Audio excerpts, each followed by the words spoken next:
South Africa is home to over 200,000 refugees, many of them from war-torn countries on the continent. Their legal status in the country has at times exposed them to exploitation and to abuse.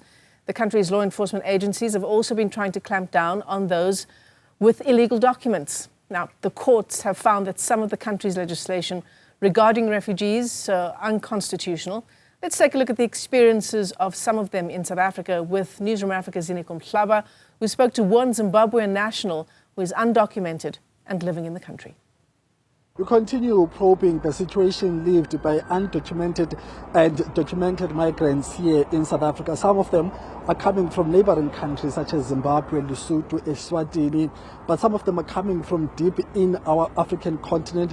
We know that there are some issues in DRC, Burundi, Somalia, and obviously Ethiopia. So we are looking at how the current systems in South Africa, especially in regards to the Department of Home Affairs, are frustrating, their efforts in trying to get the necessary documents. And I'm joined by one of them coming all the way from Zimbabwe. She has been in this country for more than 5 years. She's working in the domestic industry. Let's just bring her in so that she can give us her own experience and frustrations. Mama ngiyabonga kakhulu ngesikhathi sakho. Talk to us about some of the challenges you have faced since you got here in South Africa as you've been trying to make a living here in South Africa, and what inspired you to come to South Africa?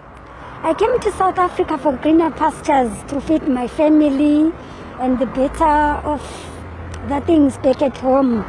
But then it's really not easy being in South Africa.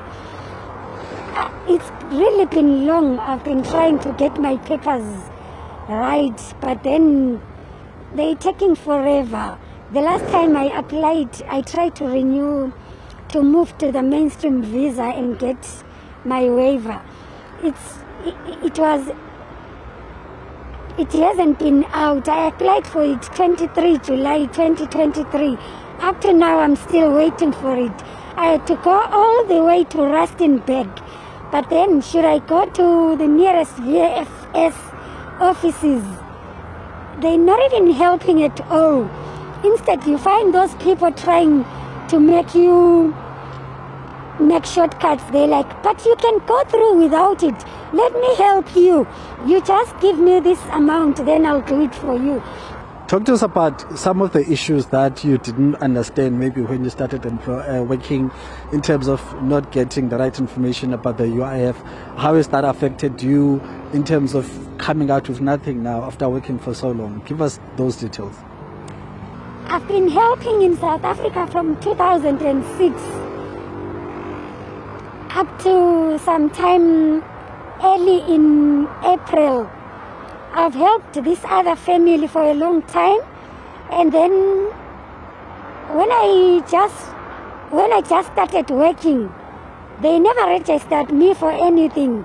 And then just last month, they just decided to fire me simply because I came 2 days late from Zimbabwe. And then when she called me to sit down and tell me about everything, she said, the law allows me to fire you. You are late by 2 days. I can decide, and I've decided I'll only give you salary for 3 months. Then I later took her to the CCMA. When you got to the CCMA, the lawyer didn't even have the time to check out the papers. She simply said, here at CCMA, we reconcile people. So I have the right to take you back to your work. Then I was like, but it's not easy in that she has just made her decision. Thank you very much, Mama. Those are some of the problems. The lady just explaining to us the fact that, well, she just got dismissed because she had been in Zimbabwe and missed her work for 2 days, and as a result, she got dismissed by the employer, but also not knowing that she was supposed to be registered after so many years, 18 years, working for that employer, she is leaving with nothing. And of course, due to the fact that she was never registered by the employer for the UIF and other benefits workers should be, entitled to. So those are some of the conversations as we continue probing and listening to the stories of some of the registered and unregistered migrants who are here in South Africa. For Newzroom Afrika on Channel 405, I'm Ziniko Mhlaba in Johannesburg.